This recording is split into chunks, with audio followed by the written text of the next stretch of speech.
Bonjour et bienvenue sur la route du mariage, la page YouTube qui parle des mots M-A-U-X des mariages chrétiens.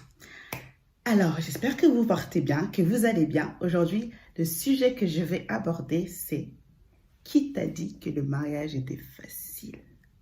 Qui t'a dit vraiment, qui t'a assis, il t'a dit oui, tu vas te marier, ça va être génial, ça va être merveilleux, 365 jours sur 365, ça va être extraordinaire, tu vas vivre le rêve éveillé. Qui t'a dit?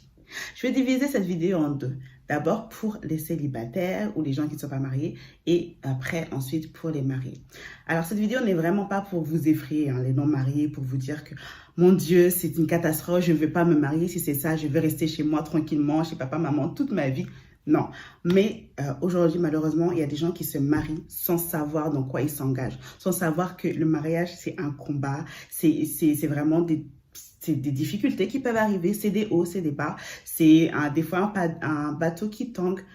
Il y a des gens qui ne savent pas tout ça, tout simplement pour différentes raisons. Parce que, les réseaux sociaux, entre les robes magnifiques, les mariages en grande pompe et tout ce qui s'ensuit, et à chaque anniversaire de mariée, on fait des déclarations. Oui, je devais t'épouser, je t'épouserai encore 20 millions de fois, avec toi c'est un paradis sur terre, et blablabla, blablabla.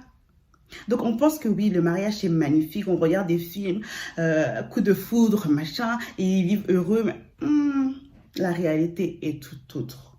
La réalité peut faire mal. Parce qu'une fois qu'effectivement, quand tu vois ces réseaux sociaux, mais une fois que les portes sont fermées, que les personnes que tu admires posent ces photos-là, et qu'une fois que l'appareil photo est posé par terre, est-ce que tu sais ce qui se passe? Est-ce que tu sais comment ils se parlent l'un à l'autre? Est-ce que tu connais le respect qui s'octroie l'un à l'autre? Non.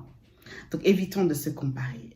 Une autre raison qui fait que on est déconnecté en fait de la réalité des mariages, c'est le manque de préparation au mariage. Aujourd'hui, on passe beaucoup trop de temps à préparer le jour J qu'à préparer son mariage. On prépare un jour au lieu de préparer le reste de sa vie. Non. Proverbe 20, verset 25 dit: c'est un piège pour l'homme que de prendre à la légère un engagement sacré et de ne réfléchir qu'après avoir fait un vœu. C'est un piège si tu ne sais pas dans quoi tu t'engages. La Bible le dit, hein. C'est juste la Bible qui le dit, qui le signale. C'est un piège si tu ne te rends pas compte dans quoi tu t'engages et si tu ne te prépares pas. Et j'aimerais vraiment bénir toutes les églises qui prennent le temps et qui ont à cœur de préparer les mariages, de faire des véritables préparations au mariage. C'est tellement essentiel. C'est tellement essentiel. Et si aujourd'hui ton église ne le fait pas, essaye de trouver par d'autres moyens des couples ou des personnes qui ont créé leur société pour accompagner ces couples. Toi, aujourd'hui, si tu connais des gens qui font ça, n'hésite pas à le mettre en commentaire pour faire avancer ces couples et pour faire que voilà, les gens quand ils s'engagent, ils sachent dans quoi ils s'engagent et qu'on arrête de tourner dans ce cercle où je savais pas que le mariage était si compliqué, je savais pas qu'il allait faire ça, parce que la réalité, c'est que c'est deux âmes qui s'unissent pour accomplir la volonté de Dieu. C'est pour accomplir ce pourquoi ils ont été créés. Mais il faut encore que les comportements s'alignent, il faut encore que les caractères s'alignent, il faut encore qu'un sache faire le pas vers l'autre. Et tout ça, c'est tout un travail en fait à faire. Ce qui emmène également un troisième point, c'est le manque de préparation personnelle. On se marie, on se dit oui, il est beau, il est belle, elle va à l'église, donc voilà, on va se marier. Pareil, de l'autre côté, on se marie. Mais quelle est ton âme? Où est ton âme? Est-ce que tu es mort à toi-même? Est-ce que tu as demandé à Dieu de te remplir avant de te marier? Où est ton avancée? Où est ta maturité spirituelle? Les enfants ne se marient pas. C'est pas pour rien. Si les enfants ne se marient pas, parce qu'ils ne connaissent pas la valeur du mariage, ils connaissent la valeur de rien. Un enfant ne connaît aucune valeur. C'est-à-dire que quand je dis un enfant, on parle de 2-3 ans, moi j'ai un enfant de 2 ans, tu donnes un billet de 50, il peut le déchirer. Ça, c'est pas son problème. Il ne connaît pas la valeur, tu vois. Donc, effectivement, quel est ton niveau de maturité? Est-ce que tu as grandi en Christ? Est-ce que tu t'es abandonné en Christ pour pouvoir effectivement prétendre à un mariage glorieux? En tout cas, le mariage, c'est un travail au quotidien. Si tu vois aujourd'hui deux personnes qui sont encore unies, c'est pas parce que c'est facile, C'est pas parce que tout est tout rose, non, mais c'est qu'elles ont pris le choix, elles ont fait le choix, elles ont pris la décision de rester unies et de travailler au quotidien sur leur mariage. Le mariage, c'est des hauts et des bas. Ne te dis pas que oui, parce que est-ce qu'il y a des gens vraiment, ils sont déconnectés de la réalité. Par exemple, oui, bah, je sais qu'il va à l'église, ou elle va à l'église, ou c'est une chance, donc tout va bien se passer. Elle connaît Dieu, je connais Dieu. Ok. Est-ce que tu sais qu'il y a des pasteurs qui divorcent? Oui, il y a des pasteurs qui divorcent, il y a des chantres qui divorcent, il y a des personnes qui ont donné leur vie en Christ qui divorcent. Donc ce n'est pas c'est pas un gage malheureusement. Aujourd'hui, c'est pas un gage de savoir faire des hili baba pendant des heures. Donc sois conscience que quand tu te maries, ça peut être difficile. Non, honnêtement, je vais pas être porteuse de mauvaise augure, hein, mais le mariage c'est difficile. Il y a des déceptions, il y a des choses auxquelles tu t'aurais jamais imaginé, il y a une soif de pardon, le mariage a soif de pardon, parce qu'on est des êtres humains. Il se peut que tu vas heurter ta femme, tu vas heurter ton mari. Est-ce que tu es prête à pardonner? Est-ce que tu es prête à sincèrement pardonner et sincèrement avancer avec la personne? Ça, c'est un point. Mais en tout état de cause, les mariés, vous savez de quoi je vais parler. Les mariés, vous le savez parce que vous avez déjà traversé. Vous avez déjà vu ce que je dis, vous avez déjà expérimenté, vous avez déjà entendu, vous avez déjà prié, vous avez déjà pleuré sur ces points. Donc, vous savez de quoi je vais parler. Quand on est marié, qu'on est chrétien et qu'on traverse des moments difficiles, on a vite fait de penser qu'on est les seuls à traverser ce genre de moments.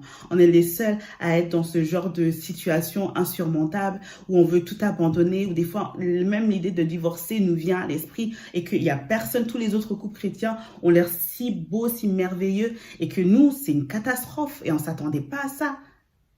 Mais je vais te dire une chose, mon frère, ma soeur. Tu prends 10 femmes mariées d'un côté et 10 hommes mariés de l'autre, pardon. 9 sur 10 ont déjà songé à prendre leurs affaires et à quitter le mariage. Je te dis, chrétien né de nouveau, 9 sur 10. La 10e, c'est une menteuse. Mais vraiment, 9 sur 10 ont déjà pensé. C'est pas qu'elles ont fait l'action, c'est pas qu'elles ont fait leur bagage pour partir, mais l'idée de dire non, c'est très très difficile, là j'en peux plus. 9 sur 10 ont déjà songé à ça. Donc mon frère, ma soeur, tu n'es pas seul à vivre ça. Le problème chez nous les chrétiens, c'est qu'on ne se dit pas les choses. Voilà. On reste on veut faire pareil, on veut faire croire que tout va bien. Et effectivement, parce que la parole de Dieu nous dit qu'on doit proclamer les bonnes choses. Donc, quand on nous demande comment ça va, même si au fond de toi, tu dis « je souffre », tu ne veux pas le dire. Mais la réalité, c'est que des fois, c'est compliqué. Des fois, c'est compliqué et on ne se dit pas les choses. Une fois, j'ai pas discuté avec une amie à moi et on n'avait jamais discuté de nos mariages. Et à la fin de notre conversation, elle m'a dit, franchement, je suis soulagée parce que je suis pas la seule à traverser ça. Je fais, bah non, t'es clairement pas la seule et t'es pas la première, tu seras pas la dernière. Donc aujourd'hui, je vais vraiment parler à une femme qui pense être la seule à vivre des moments compliqués, la seule à se dire, j'en peux plus. Tu n'es pas la seule. Honnêtement, on est tous ensemble. Et c'est tous difficile. Ça ne veut pas dire qu'on n'est pas heureux dans le mariage chrétien. Ça ne veut pas dire qu'il n'y a pas du bonheur, il n'y a pas de la joie. Mais être marié, c'est véritablement... Enfin, rester marié, c'est un choix.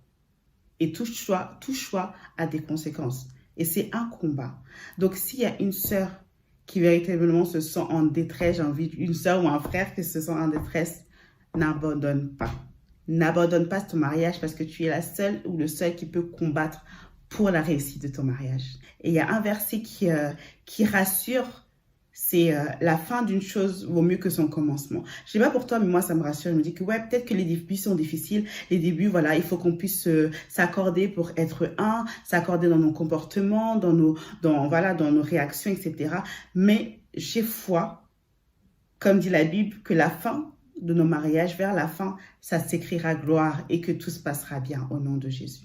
Et dans tes moments difficiles, il y a un verset effectivement que tu connais par cœur, je suis sûre, qui est Psaume 50:15 qui dit « Invoque-moi au moment de la détresse et je te répondrai. » Invoque-le, honnêtement, invoque-le. C'est vraiment le message que je veux faire passer. Donc les célibataires, s'il vous plaît, soyez conscients que le mariage n'est pas un long fleuve tranquille. Sinon, il n'y aura pas pratiquement un mariage sur 2 qui se terminerait en divorce, s'il vous plaît.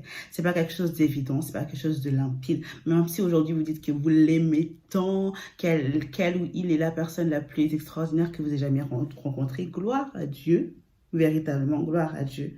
Mais sachez dans quoi vous engagez. Sachez dans quoi vous engagez. D'accord? Je vous souhaite tous une très bonne journée. Que Dieu vous bénisse et vous accompagne. Bonne journée. Soyez bénis.